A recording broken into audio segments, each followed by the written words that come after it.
And it's like some kind it's like of some dessert. baked dessert that he would make, and That sounds good. And the ladies are like, "Ooh, those sound delicious." But they're really they talk really low. The name of the podcast is The Delicious Dish. Delicious dish. Okay, so look it up. Okay, I will. I'll have to. Is this recording now? It's recording now. Oh dear. Okay, let's scratch all of it. No, I like it raw, so be careful what you say.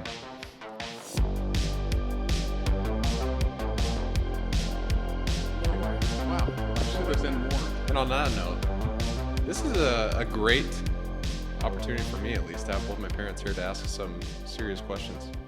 Doesn't really happen. I know. Serious questions. I got some good ones. No one said there would be serious questions. Well, there might be. Who knows, depending on how the conversation goes. It's going to be great. Let's get an update. How are you guys doing? Where'd you guys just come back from? Getting an Xbox returned and purchasing another one. Well, I meant the other thing. Oh. The bigger thing that you just came back from. Oh, Europe. Yeah, you're okay. There we go. I thought you meant today. What's today? I mean, the Xbox is cool, but Europe's a little cooler. Yeah, Europe's way cooler. And the listeners of this show, they always know I talk about World War II. There's a lot of lessons learned there. So you guys walked the grounds of Nazi concentration camps, of rally grounds. What else did you guys do? Saw the Berlin Wall. Yeah, we went to I think the thing that I thought was maybe most interesting was the topography of terror in Berlin, which is where the former headquarters were for the SS and the Gestapo for the Nazis. And they've knocked that down, but they've built a museum that kind of tracks the rise and fall of the Nazi party and the horrors that they committed. There's still a little part of the wall left. It was the garage of the Gestapo and stuff. So Gestapo is like Nazi police, right? Right. They're the guys that go find the Jews. Yeah, it's Gestapo and secret police. That was the SS. Yeah. Oh, is that what's called SS? I think so. It's creepy. Yeah. It's creepy stuff. It was and sad. Then I think I told you guys this when I picked you up, but you sent that picture of like the concentration camps where there was like tests done on Jews, and I read this book, Doctors from Hell, a while back. That was just like, it brought it to life, and it was, I don't know, because I feel like since it's in history and we're so far away from that, like it's hard to imagine that those things took place, but it's like, it really did. It really did. It's sad to see like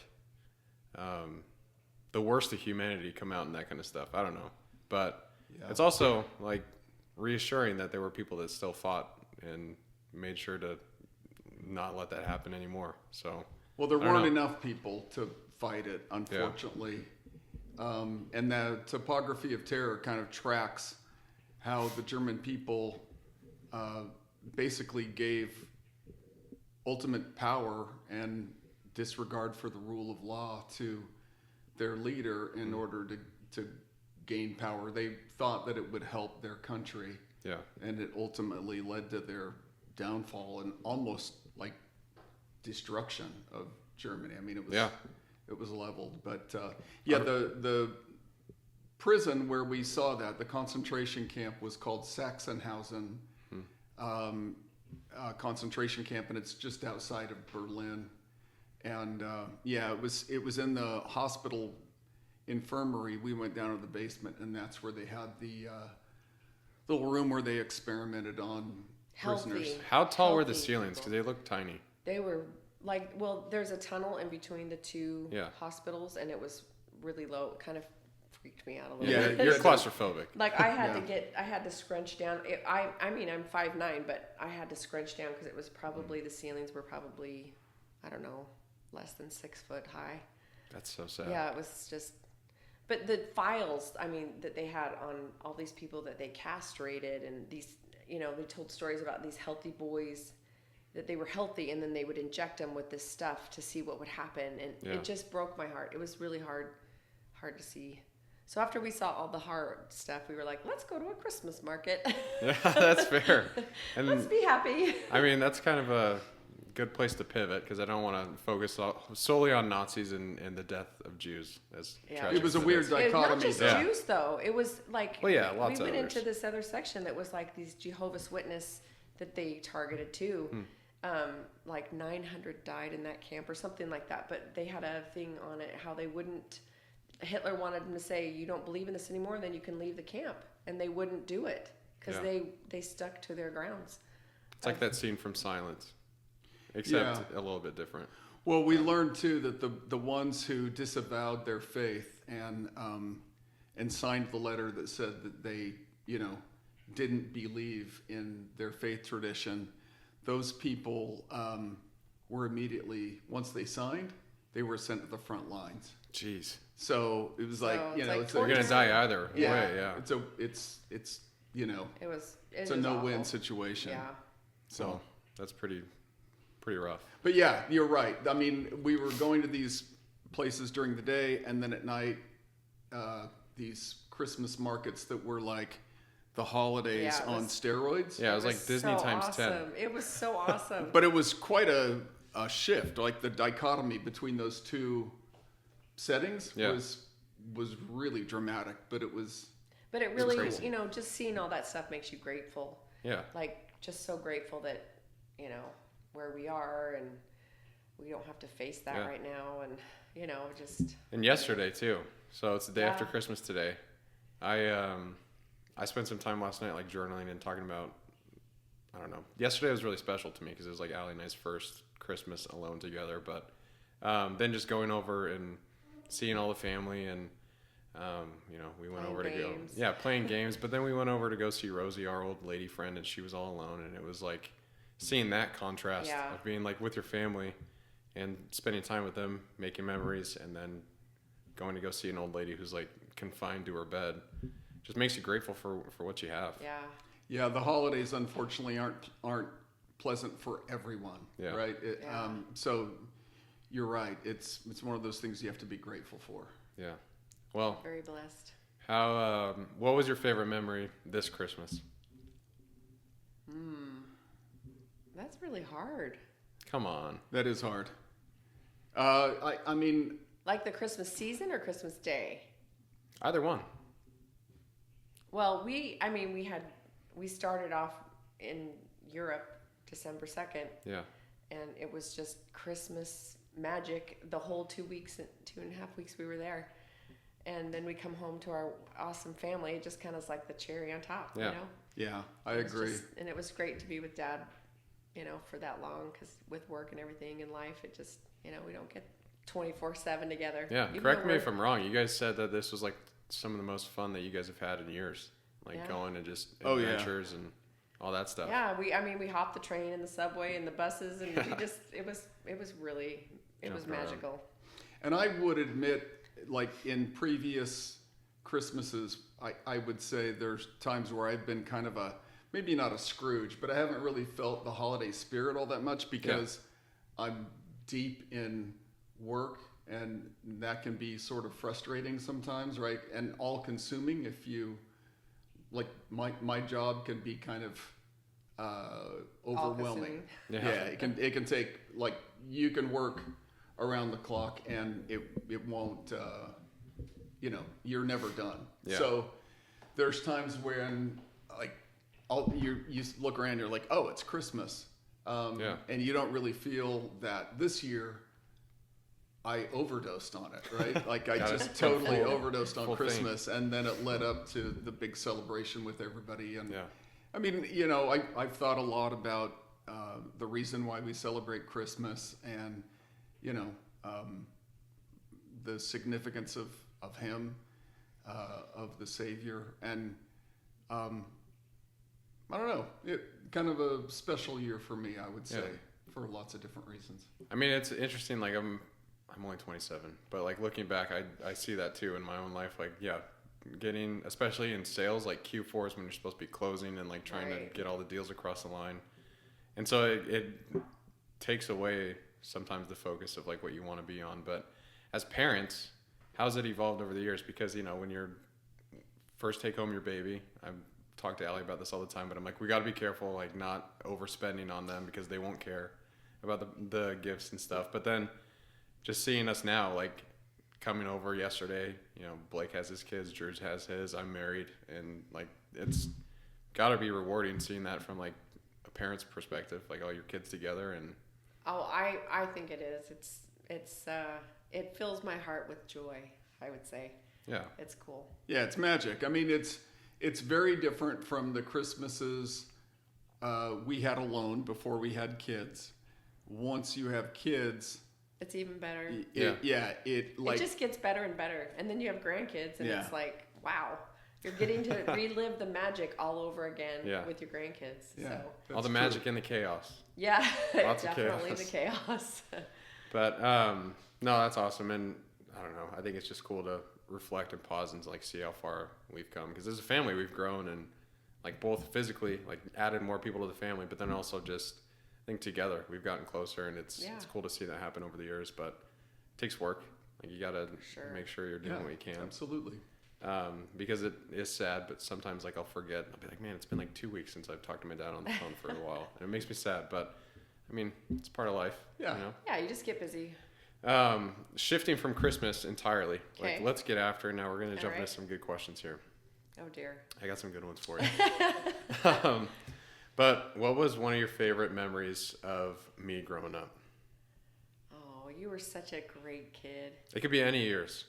Like, it could be me when I was in high school acting like a jag, or it could be when I was 3. You never really acted like a jag. Yeah. Oh, well, not jag, but weird. I was doing weird stuff. Like, Dad had a picture on his phone yesterday of me sitting on his lap with a Batman mask, and I was kissing his forehead. Sounds That's pretty normal. weird. I mean, in our family, that sounds like the standard approach. Yeah, that's fair. I don't have a specific memory. I don't either. You Right. might, but I mean, you were such a happy kid, and you still are. Yeah. You Try to be. You smiled, and you just had like a grin that would light up any room you'd walk into. You were just a happy kid, and a pretty easy kid to raise.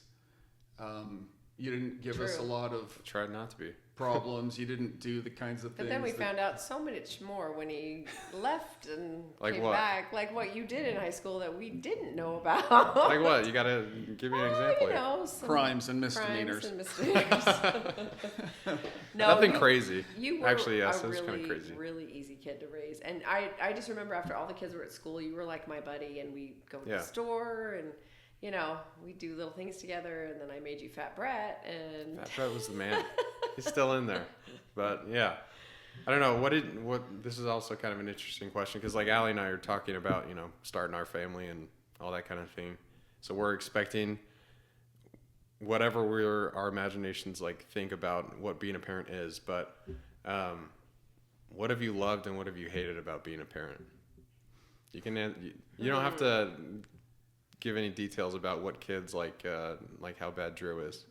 No, I'm just kidding. Drew was really bad when you were born, but then he grew out of it like 6 months later. He's been on this a few times, so I can call him out. But that's hilarious. Yeah, you can start with the hate part if you want. You also don't have to answer that one if you don't. No, I think the only part I hated was when you guys were sick, because I hated to see you guys miserable. Yeah. You do have a soft heart. I just that was hard for me, but I didn't hate any of it. Like hate. Like it was just every little step of being a parent. You grow and you change and you figure things out, and it's like I don't know. Yeah. I don't know how to explain it. You explain things better than I do. No, I know exactly what you're saying. There was nothing that I hated. There were challenges and there were difficulties for sure. Most of being a parent was a real gift. And I sometimes feel bad for people who don't get the opportunity to be parents or don't take the opportunity to be parents, because I feel like there's probably no better school. There's no better way to learn than putting everything you've got into little people that you love and helping them kind of establish a foundation and grow. And I mean, there's nothing that I hated about it. It was pretty magical for the most part. And again, there's challenges. Right. There was hard times. I'm not going to lie. Yeah, I was saying to somebody the other day, and I don't remember even who break asked my me, leg. but someone asked me, what was the question? It was sort of like, do you, I know, yeah. And it was actually my granddaughter who asked me. She said, do you miss having little kids at home? And I said, the thing that I miss about having little kids was, and there were days when I thought I was going to lose my mind too with little kids, There's right? lots of chaos. Yeah. But I mean, little kids have little problems. You get a scrape, you clean up their knee, you put a Band-Aid on it, Give and them a hug you pat them on the bottom and send them on their way, and everything is better. When your kids grow up and become adults, they, you've done what you can do. You can still be there as a resource for them if they want to talk to you about that or ask you questions, right? But as adults, they make choices, and I can't necessarily go in and clean up the consequences of some of their choices and send them on their way. Like, you can still be there for them, you can love them, but their problems get considerably bigger and more and compounded, right? As you get older, and it's not a simple fix that you can just apply and pat them on the bottom and send them on their way. You guys are still parenting, like, we're I think you parent your whole life. yeah. Well, but it's just you have to different. be careful, It's just different, right? Yeah. You can't be too aggressive. There's lots of times when I would love to take somebody aside and say, "Hey, listen, snap out of it." Yeah. But But we want the relationship with our kids. So if you guys want advice, we're happy to give it. But we just love you and try to help you as best as we can without interfering. Well, from your youngest, I can say that you guys have done really well, like good job with that. I'm sure sometimes I'm like, overstepping the grandma thing, but it's okay. I'm learning. Hey, grandma's rules. You learn. You learn as you learn. go. That's Sorry it. about my And that's voice. the whole point of this podcast is that, we're learning. So, no, I think that's interesting. I think I was a little sad that you didn't say dog ball as one thing that you love, as a love from parenting. I think you might need to explain what dog ball is. Okay, yeah, we did lots of crazy things, and that's actually one thing that I think all of you guys have said was that when you were little, we took time to play with you guys and have fun. Dad was really good at that. You guys both were. Well, he was better at it than me. Like, I remember summer nights.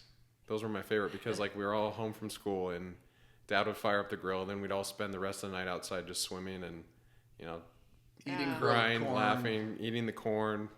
You got me into grilled veggies, and now that's like half my diet. So thank you for that. Grilled veggies are delicious. So dog ball.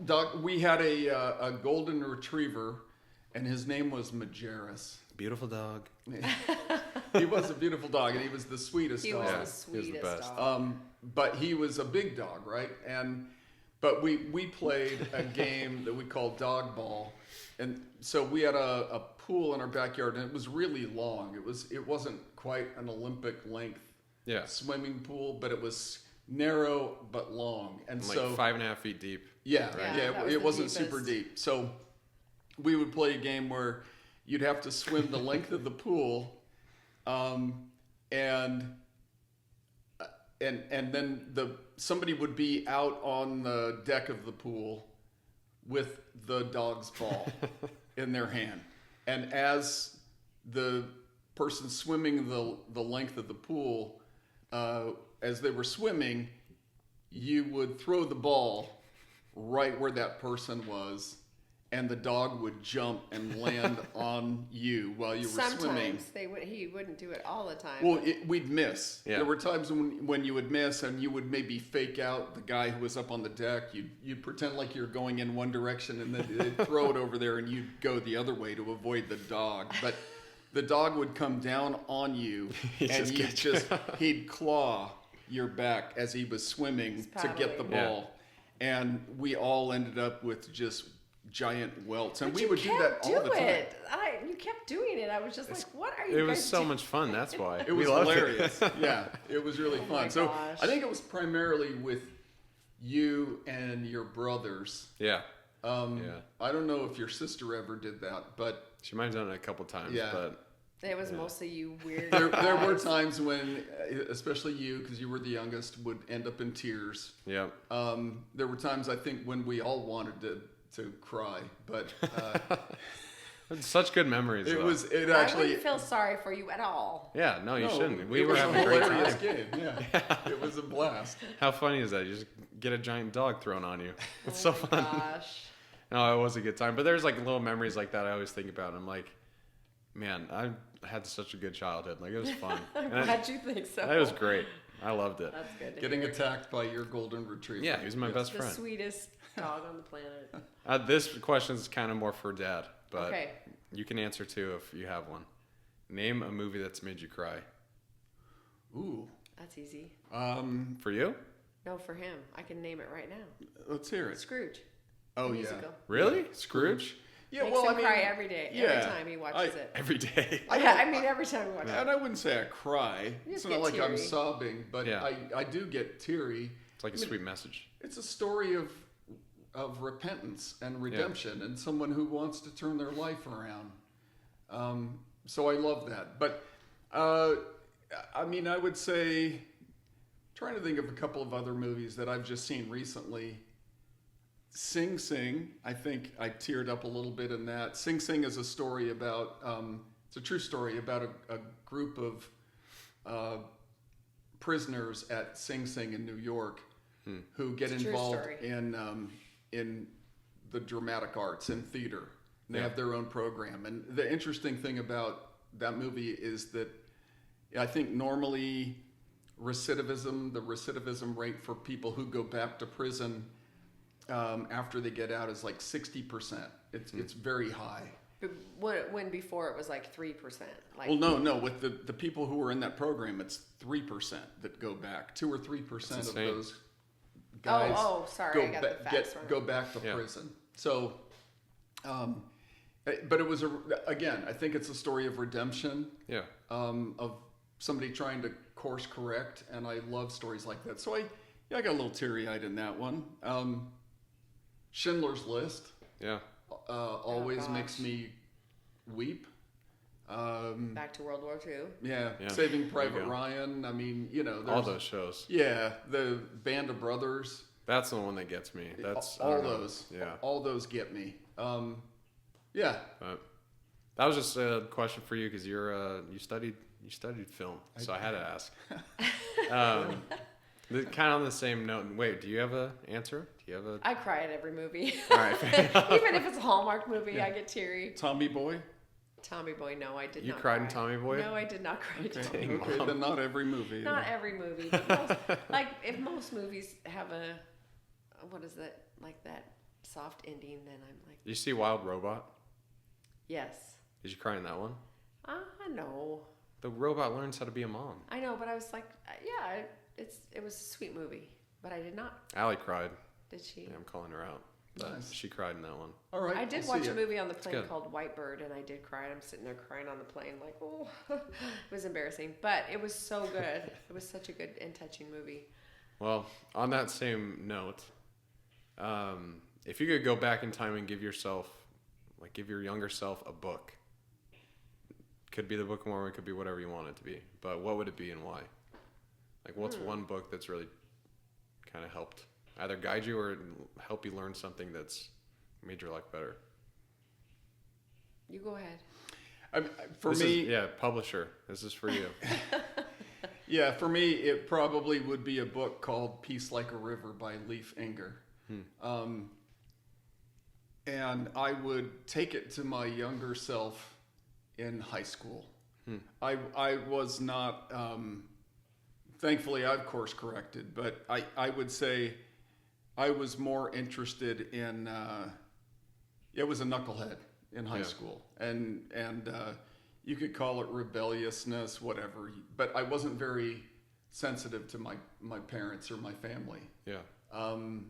And I think that's kind of a typical track that a lot of kids are on at that age.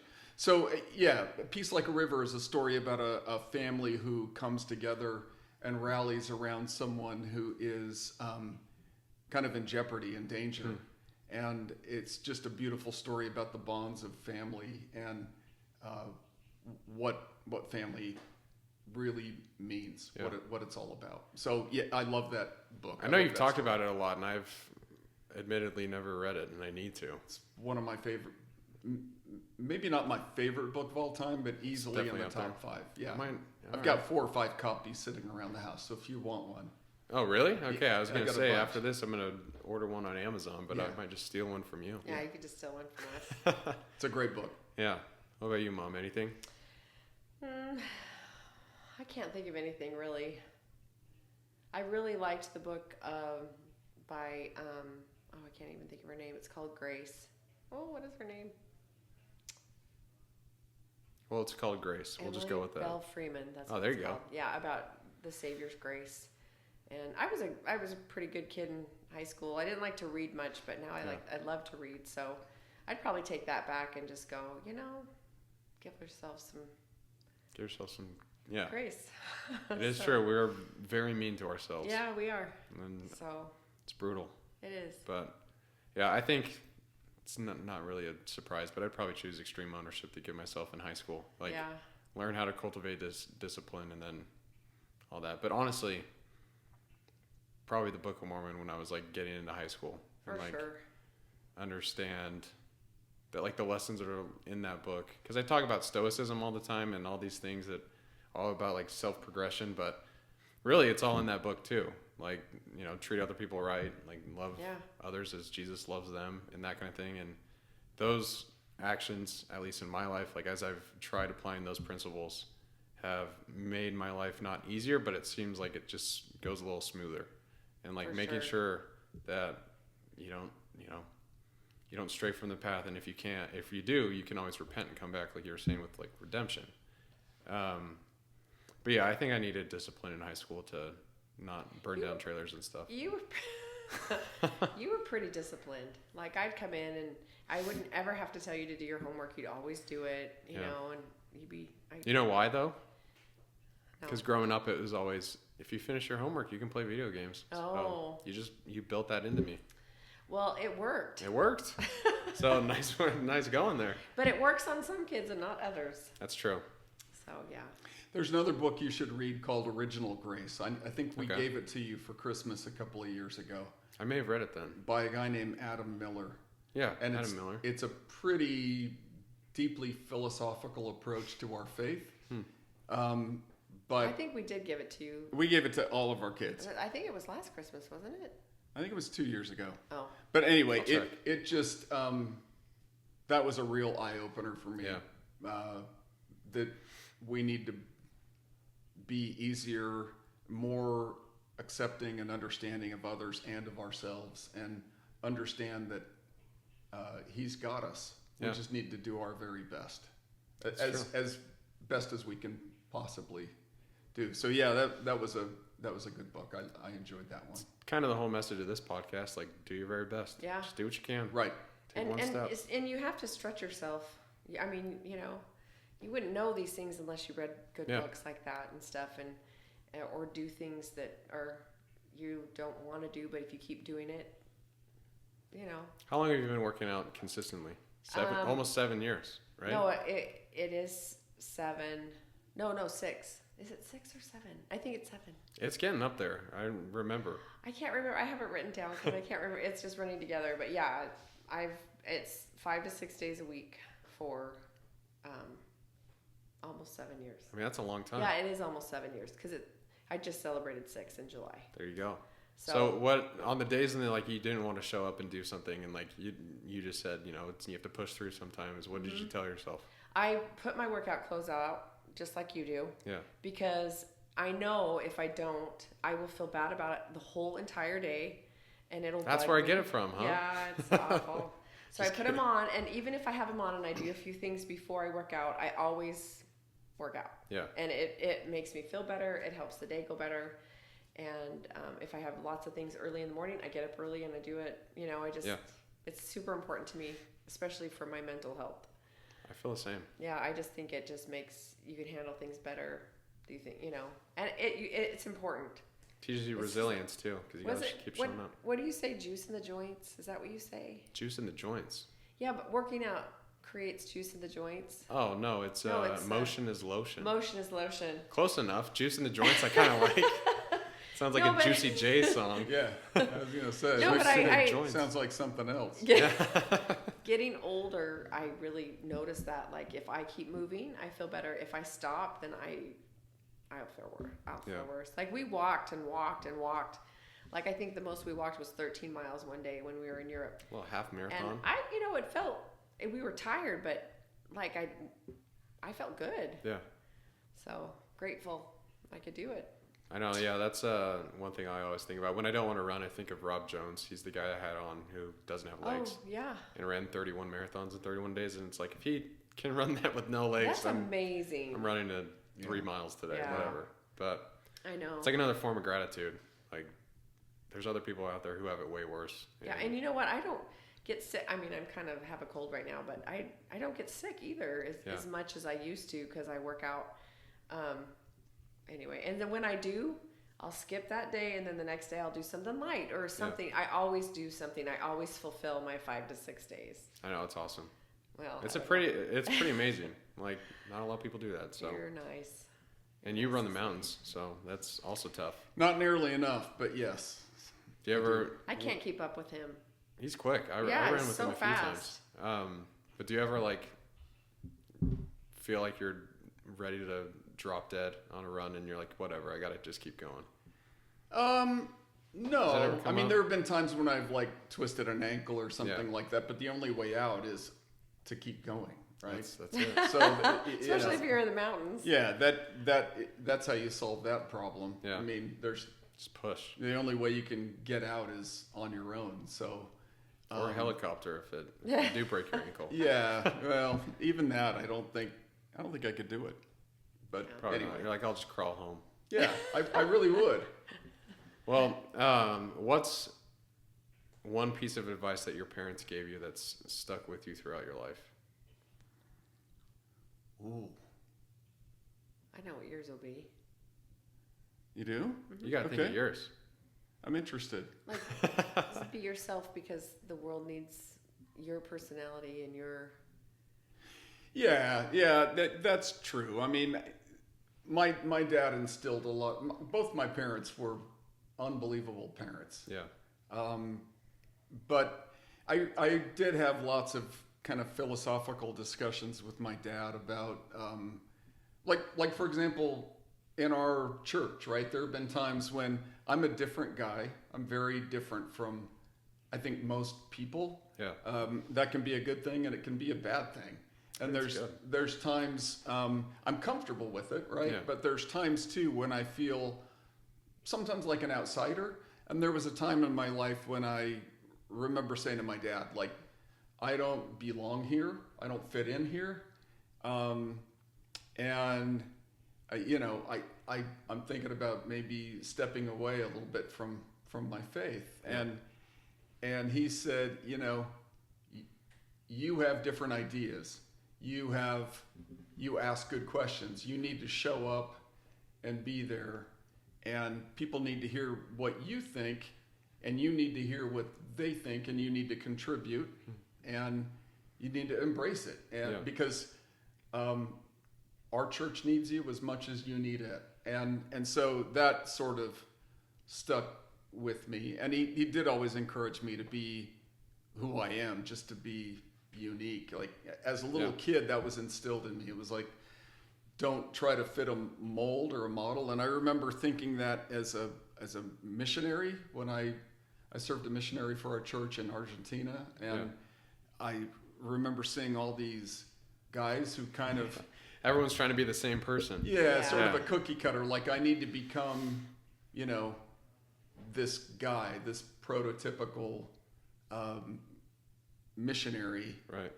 And I remember thinking, I'm here because God wants me here, and there's something unique or different about me that I must have to offer. And sure enough, it happened. Like there were times when You want me to give you an example? Yeah, I'll give me you an a little example. story. So there was one man whose wife and children had joined our faith years before. He smoked and he was a bartender. Nicest guy in the whole world. Yeah. But missionaries for like 10 or 11 years had gone through this little teeny town in Argentina, and like it was their mission to convert him to our faith. He's like, this is the guy. Yeah.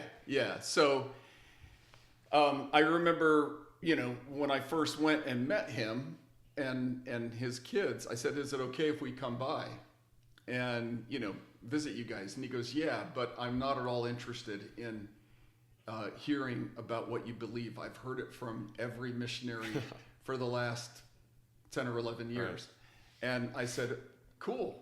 Can we just come by and chat and hang out? Well, I don't need to ask you anything, or we don't need to have any formal discussions or anything. And he goes, yeah, please. We'd love to have you come by. So we started going by once a week, not having any kind of religious discussions. How would it go? You just show up and he's like, come on in, and then you guys just talk for a minute. Yeah, how's your week going? Talk about food. We talk about soccer.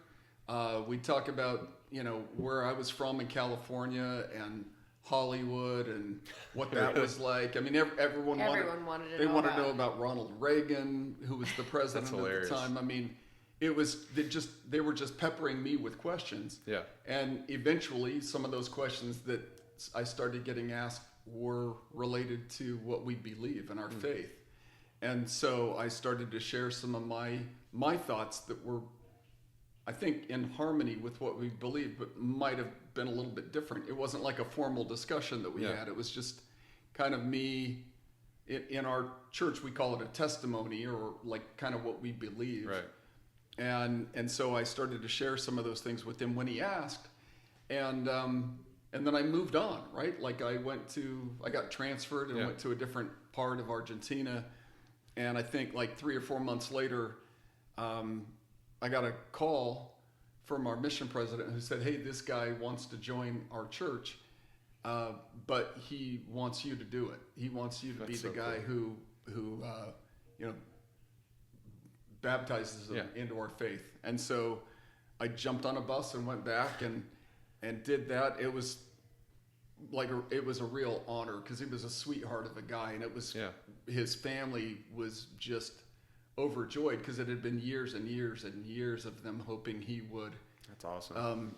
Come to terms with it, and then he went on to be like the little ecclesiastical leader in that town. That's so cool. After I got home, they'd made him a bishop of that little congregation, which was kind of cool. It is cool. And it's like that story is exactly what you just said. Like everyone has unique abilities or unique characteristics and traits that will, reach one person that for 11 years couldn't reach, or whatever the scenario might be. But like being who you are is a lesson that is huge. And I think Dad told each one of you boys as you went on your mission that that's what you should do, is be your own person, or be your own,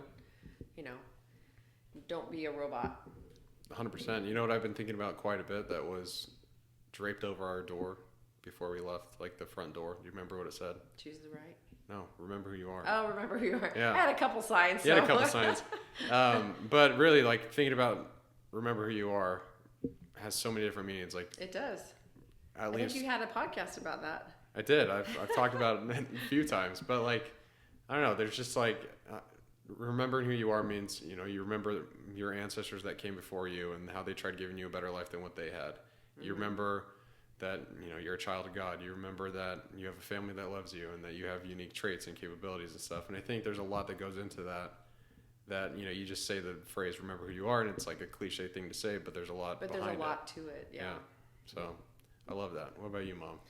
I think for my parents, I mean, I had the same as Dad, great parents growing up, but I think the things that stuck out for me, for my parents, were to work hard and help others, because, I mean, that's what we did. Yeah. And we're at a family party, and my dad just looks at us, and we get up and we start helping, and it just instilled in me, and it brings so much joy.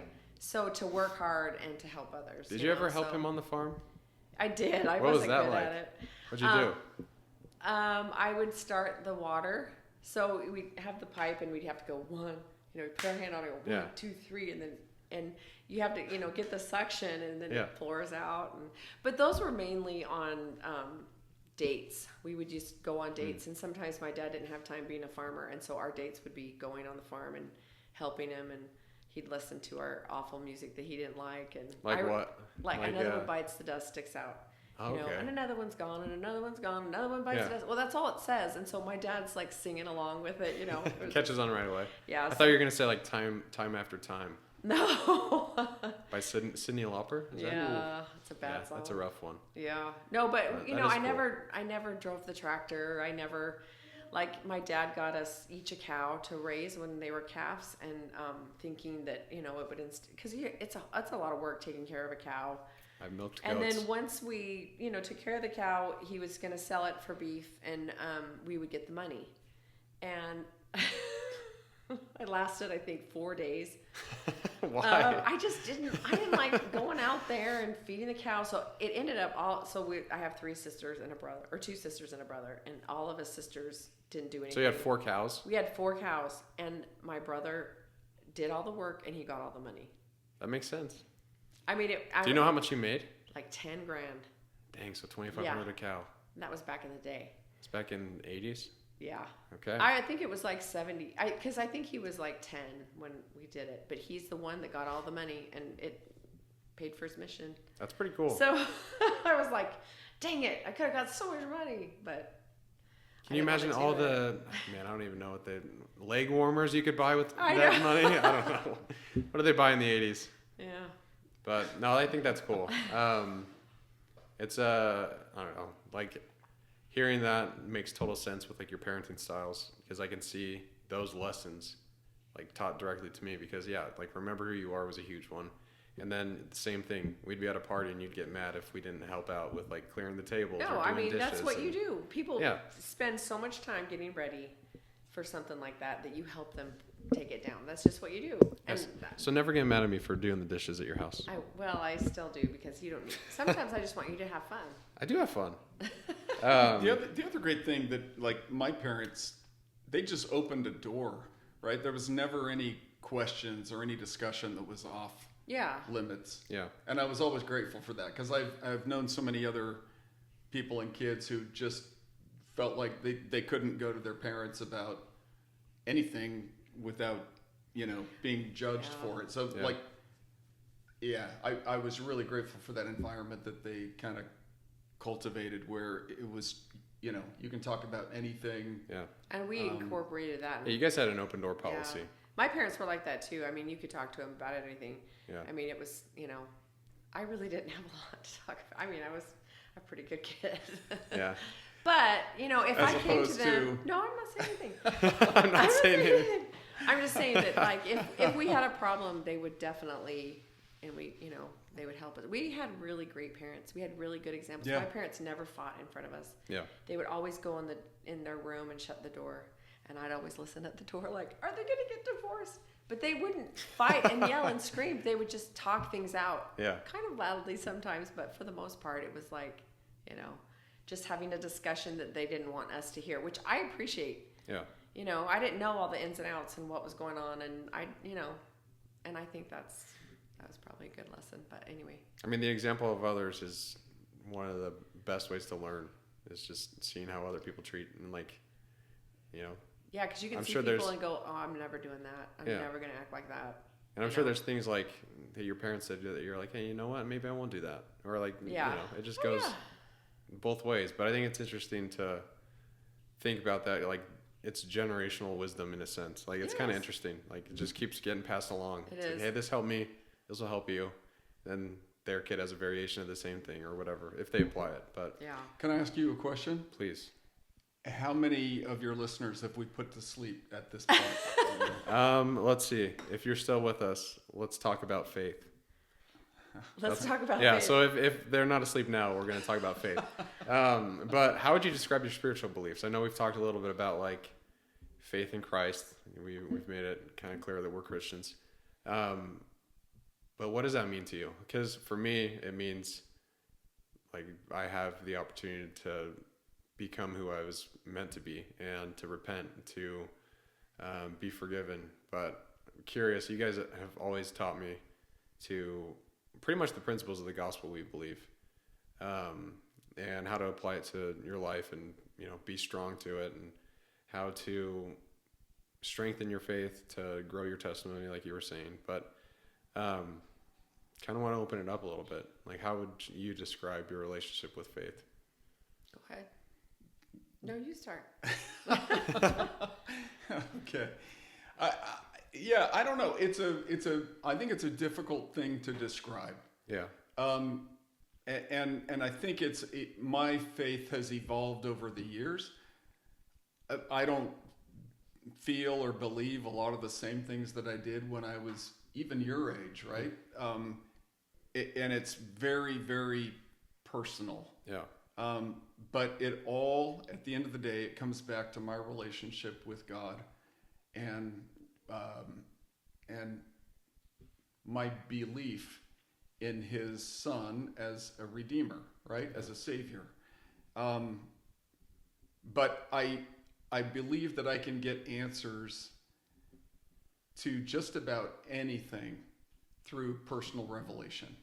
And I think that's the key for me. I don't feel like I need to rely on a minister or a leader in order to get an answer to something that's personal. I can go directly to the Lord and petition Him myself. Yeah, go to the source. Right. And so I do rely on Him, and I have a lot of conversations with Him, and there are, I think a lot of times people think about the silence of God, but there are many times when He'll answer me, maybe not verbally, but through some sort of occurrence that takes place, or through feelings and thoughts, and or other people. I know exactly what you're saying. It is so hard to describe, but like, it is. Once you experience it, I think you kind of understand it a little bit. And like, I think sorry, I'll let you go, Mom. And then No.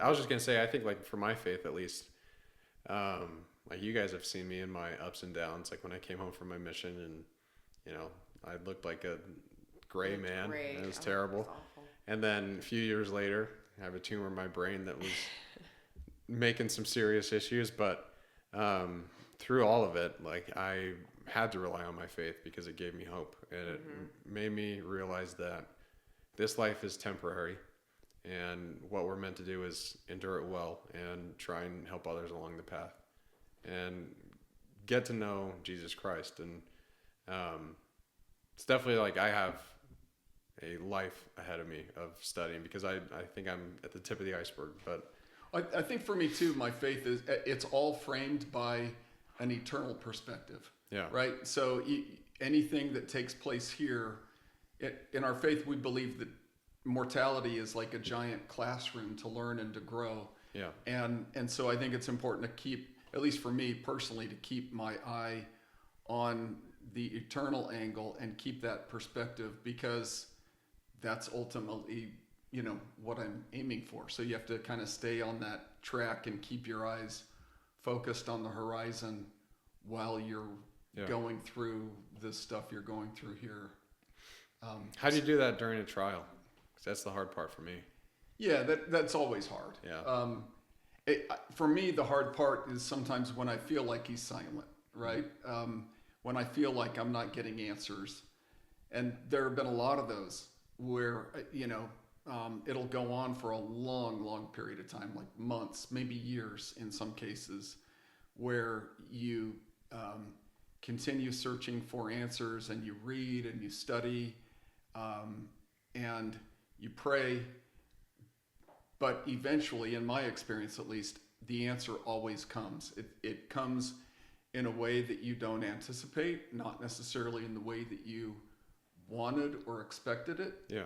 But it comes, and it's almost always better than what I could have dreamed up on my own.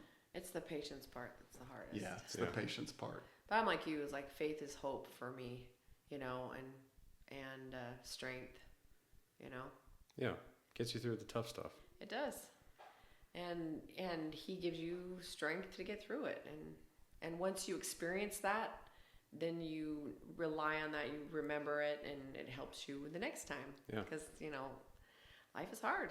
Life is tough. Yeah, but it's also joyful. Faith is one of those core things in my life. I think it is in yours too. Like faith, family. Yeah. The other piece for me that's really important, an important component, is service. And there are times when I've been very active serving, and other times I think right now at this point in my life, I haven't really been focusing on caring for others the way I would like. But when I do that, things go better for me. Yeah. I'm happier. I get the answers more readily than I can just fully struggling through it and trying to do it on my own. It's when I start to focus on helping somebody else that I start to get those answers a little bit. So service is a part of that for me too. Yeah, and I agree. Like the problem with service is it's inconvenient. It's never easy to do. Right. But no. I'll refer back to yesterday again, but we were at a Christmas party and no one heard from Rosie the entire day, and it was around 3 p.m. or 2 p.m. I don't know, but it was like starting to get in the afternoon. No one heard from her, and Allie and I were like, let's go check on her. And I was like, I really got to leave my family Christmas party, like to go drive 25 minutes and then come right back, make sure she's okay. But obviously, like, that wasn't the right mindset to have, like, want to make sure she's okay. But when I got back, like, it was instantly that, it was better than I could have imagined, because I think it just showed me that, I really do have it good with like a family around me that loves me and cares about me. And not just that, but you're caring for somebody else. That gives you meaning and purpose. That's true. It's really easy to just ignore people in need. It's really easy. We do it all the time. I do it all the time. Yeah. I don't think that's true. You do it all the time. Well, no, there's need all around us, and if I had my way, I would not work and I would just serve. And make that like almost like a missionary kind of an experience if I had the means, right? But it's never convenient, but it's always worth it. It's always worth it. Yeah, it's always fulfilling. And to me, I feel a little bit closer to God when I help somebody else. So it's always rewarding. I mean, that's like you guys as parents. You served us every single day, and I'm sure it was tough. Like you had a full-time job. You were, sometimes you'd work for like Kelco and random jobs, but like you guys always would put our needs above your own, and that's what service is. That's what you do as a parent. Is you are unselfish. Sometimes more than you should be, but it's just anyway. It's good.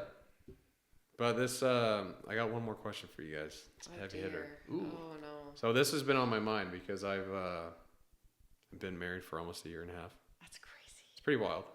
But when I first started talking to Allie again, we were just friends. And then, we fell in love. And then now we're married and all this. But just this past year of marriage, my love for her has grown like crazy. And so I know it's the same. She feels the same way, but I'm interested to see where it's going to be, 15, 20, 40 years from now. But how has your understanding of love or friendship evolved over the years between you two? Well, we hate each other. And with that, thank you guys for listening. Yeah. Just kidding. Oh, gosh. Oh, man. Here, you go first this time. You guys met in Hawaii. We met in Hawaii. Yeah. And I was instantly attracted. He was not. Okay. Do we need to go down this road? No, we won't. We'll just skip over that part. Skip over that part. Yeah. And we were friends first. Yeah. Just like you and Allie were. Yeah. And then I don't know. There was just something about your dad that I just loved everything about him. He was funny and he was cute and he had this great smile that would just like light up the world, you know. You do have a great smile. It's incredible. Yeah, it's beautiful. It really is. Anyway, especially when you do the Willem Dafoe impression. Oh my gosh, yeah, that's a good one. no, but we were just friends first, which was nice, Yeah. you know. And anyway, and then I asked him to marry me, and he said yes. And he said yes.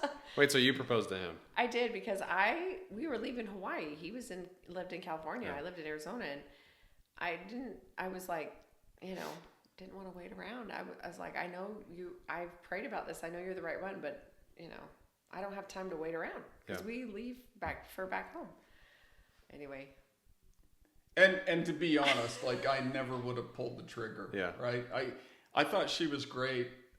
He thought I was acting the whole entire time that I was nice, and he didn't think it was true. If I'm being honest, I think it's just in the last few years that I've gone, she's genuinely this way, right? Yeah. Like I always thought that she was just putting on an act because there couldn't be anybody as nice as your mom and as like kind and she's just genuine, right? Yeah. And I remember thinking, okay, that's gonna that's all gonna break down at some point. I'm gonna see her. The real me is gonna come. Yeah. out. Yeah, and I've business bitch. That's right. I've never seen it. Yeah. Right? Like there's just goodness there. So Whatever. yeah, I thought she was great, but I kept waiting for the shoe to drop and for her to show her real self, and it's never happened. Her real self is really good. It's true. That I can attest. And how do you guys nurture your relationship? Like, what are some ways that you guys grow closer? Well, I think communication is huge. And you have to tell each other how you're feeling and what's going on in your day. And your dad's so sweet. He always stops and takes time. Even if he is like up to here with work, he always, like if I'm having a bad day or whatever. So that taking... It's not true. It is true. It's not true. It is true. Again, thank you guys for listening. Just kidding. I'm glad you think that that's true because I feel like I don't take enough time. No, but I mean, taking time for each other, you know, having a date night. That was one thing when we got married. The guy performing the ceremony says, have a date night no matter what. And so we always tried to do that. When you guys were little, it was hard sometimes. We didn't always get, or he was traveling. It didn't always happen, but we always try to take time for each other and, you know, talk to each other and put the other person first.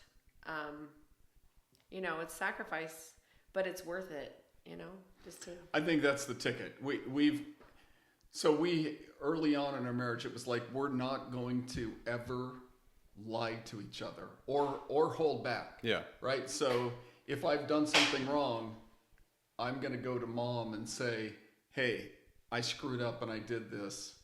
But you know, I just want you to know I'm working on it or whatever. And of course, like there's some things that I don't know that I've ever not shared anything with you, but we always were really open. That was the key thing. And sometimes it wasn't easy to hear.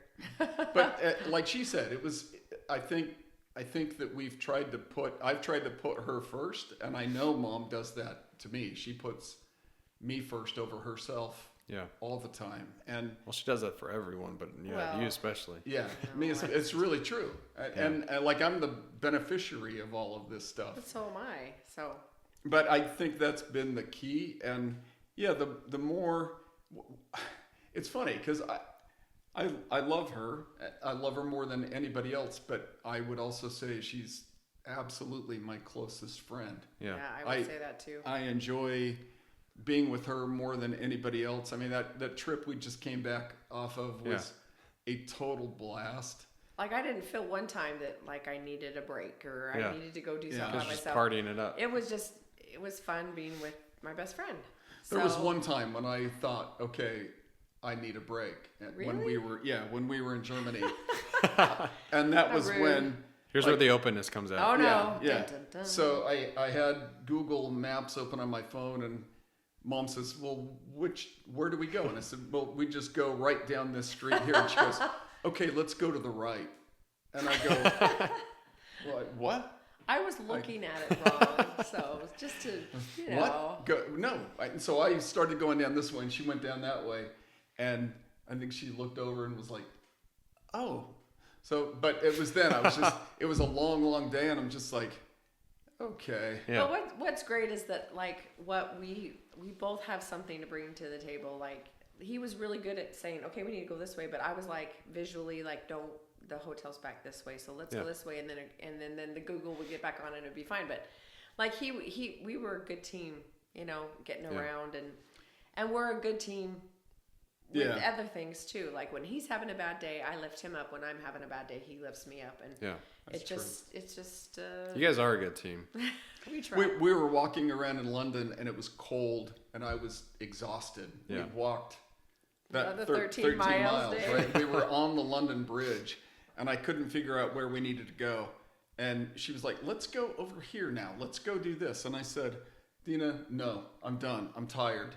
I just want to sit down and warm up. And she goes, great, let's go find a little cafe and get some hot chocolate. And so we walked over into this little cafe, sat down, had a hot chocolate, and I warmed up, and I started thinking again, and I'm like, perfect. That's a great idea. That was exactly what I needed. So she knows how to like soothe the beast when I get frustrated. And the same other way. Yeah. You know? Well, I think that's like what I'm finding in my own marriage with Allie is like I have strengths and I have weaknesses, but her strengths make up for my weaknesses and my strengths make up for hers. And it's like we just, you know, and that's how you work help on each other through life. Yeah. You complement one another, Brett. There you go. That's couldn't have said it better. It's totally true. And he's made me a lot more fun. I was really a stiff, boring person, and all my cousins can tell you. And now you're throwing crazy Christmas and Christmas Eve parties and grandkid parties, and you can't stop partying. I've always been a partier, but you've never been boring. No, but I'm not saying I was boring, but like I would. No. I'm just saying, like I would, I guess, overreact with some stuff. I don't know. Yeah. It's hard to explain, but he's made me a little more chill. Oh, I love it. How long have you guys been married? It'll be 38 years in June.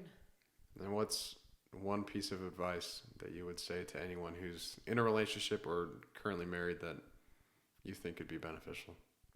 I always think about the other person first. And it's not about me, because, you know, it makes all the difference when you put yourself in their shoes and maybe what they're going through, and vice versa. And don't just totally throw yourself into it. Don't hold anything back. Yeah. Just both feet. Yeah, and don't be something other than who you are. Just be genuine and work through it. Like you just don't let anything get in the way of your relationship. I think that's because you know your core is more important, and then once your core is strong, then the kid thing works out better, and handling your kids and your family and all the other stresses that come with it. But if you're strong together, it's hard to not be able to manage the others. Does that make sense? 100%. Yeah. Okay. Anyway. I think I understand now because I'm married. But yeah. You didn't understand it before, but now I do. Well, you've got a good one, so. Yeah. And I don't know. It's just been fun watching you guys throughout the years like grow together and like get closer, and like I don't know, like you guys put up with each other, and it's. Well, I can see how, like, you know, these older people that have been married for so long, like one spouse dies and then the other follows suit shortly. Yeah. Because it's, you know, you get this great bond and you just don't want to be without them. This has taken a turn. I know it has, but I'm just saying. Dad, are you dying? No, he's not. Sorry. Okay, I'm done. Aren't we all? Oh, that's a good point. Yeah. Slowly but surely. Memento mori. Yes, that's right. That's right. That's right. Well, it's been fun having you guys on. Thanks for having us. You guys getting after anything? Okay, here's actually one last question. Okay. Ooh. You guys are getting old. You just said it. You might be dying. We all are. Yeah. But is there anything that you would want to... Thank you. Is there anything you guys want to try or do before you leave? Like before you die? Like is there anything else that you feel like, oh, I want to still try this thing before I'm gone? Yes. Yeah, Doesn't have to be anything crazy. I'm just I curious. think there's a whole slew of There's things. a whole slew of things. The one thing that popped out is I would love to sing on stage. In front of a huge audience. You did that at I know. Diamondbacks games. I know, but twice. I don't know. But I think I want to still I'm excited. I'm working on this project for my grandkids next year. I'm really excited about it and doing stuff like that. Just keep doing that, and I love it. And traveling, of course. You know what we should do? You said big stage. Let's do a Ginge Hold On tour, and you can come out and perform your piece on Peaceable Kingdom. Yeah, you can come and do. No, I want the whole mic. I want the whole okay the band, everything. You can kick Ginger out then. Ginger's just push her out. I'm just kidding. She wants to do a little Beyonce, Taylor Swift action. No. Yeah, I'm a diva. I'm a diva. No, I don't want Let's to be get a you a diva. bodysuit. Oh, yeah, get a please, bodysuit no. and what else do they do? I don't want a bodysuit. Get you some background Wigs. dancers, wigs. Get you some wigs, some really and a high boots. bodysuit. No, it just Boots. Yeah, no. Yeah. We're not doing Sequins. anything. Never mind. I don't want to be on stage. We're gonna arrange it. We're gonna get after it. I just think continuing to do things that, like your podcast, like you love that, and I love to sing, and I'm never gonna be Kelly Clarkson, but to do something. No, it's because you're Dina Russo. No, You never that's will right. be. That's right. She has an amazing voice. Anyway, I don't know, stuff like that's just me. What like about it. you? Are you gonna write your book? What book? Didn't you say you want to write like stories? You should write a screenplay. I mean, I would like to one day. I don't have any time for it. We need to do the demons, the High Sierras book. You know what I'm talking about? Yes. And where the guys go into the mine and they find out that it's a mine to hell. I mean, That's why it's abandoned. yeah. Come on. There's all kinds of A things. mine to actual hell? They find the gateway to hell. Oh, Yeah, I didn't that's why hear it's that abandoned. part. And it's in the Sierra Nevadas. Yeah, and the mine in the sky. It's a real place. Look it up. Honestly, for me, I think I like to try new things. Yeah. There's almost nothing I wouldn't try unless it's excessively dangerous. One of the things that I wanted to do was skydive, right? Yeah. And Mom told me for years, like, get it out of your head. You're never gonna do it. And We then had 4 children. I didn't want to be a widow. yeah, That's fair. And then in my 40s, one birthday, I got this gift card to go skydiving, and I was like, "Is she trying to kill me?" But I'm done. Here you go. yeah, but I think honestly, I love stuff like that. Yeah. So I want to keep adventuring and traveling, and I love different cultures. Yeah. I love I do that. I too. love learning about other people because I think you can draft off of their good things, and Yeah, for sure. and you can learn from that. But that's one thing. But at the end of the day, really, I think it goes back to this is who I want to be. It's not necessarily what will happen, but I'd like to get back to a place where I can serve people, right? Yeah. In some capacity. My experience as a missionary was really unique because you don't have a job. You're just there. out helping Serving, other helping. people. Maybe not helping them the way I'm envisioning it now, right? That was more about proselyting and Right. converting, but I'd like to get out and actually just serve. Maybe not even in an official capacity in some way, but just to serve Just help others. every day. And I mean, Mom and I have talked about doing stuff like that at some point, but I think ultimately traveling and serving would be my big goals. I mean, those are 2 big things. Yeah. You guys all have to plan something so you can come back on and tell more lessons learned. We're already working on our next adventure. That's true. So- That's to come, and I'm pumped on that one. Yeah. Because I'll be there. Yeah, that's right. That's gonna be a good time. Yeah. So. But there's other things we want to do together. Like, I mean, we've talked about Vietnam and, Yeah.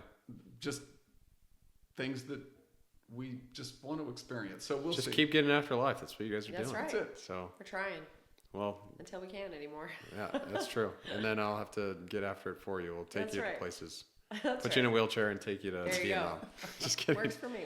No, seriously, thanks guys for coming and Thanks for talking to having me us. for a while. Thank you for having us, Brett. Oh, that was nice. That's gonna be like so loud because I have the sensitivity on that one turned up a bunch, so people are gonna be like, ah. Anyways, Sorry. You'll just have to. One or two people that are cut still that listening. anything else before we jump off? No, but you're the best son. You're just a good son. Did you hear that, Blake and Drew? No, I didn't mean it like you was that way. Now wait a minute. You're just a very good son, and we love you. I appreciate that, and I love you guys too. So. And you get after it all the time. Well, until next episode, everyone else, keep getting after it.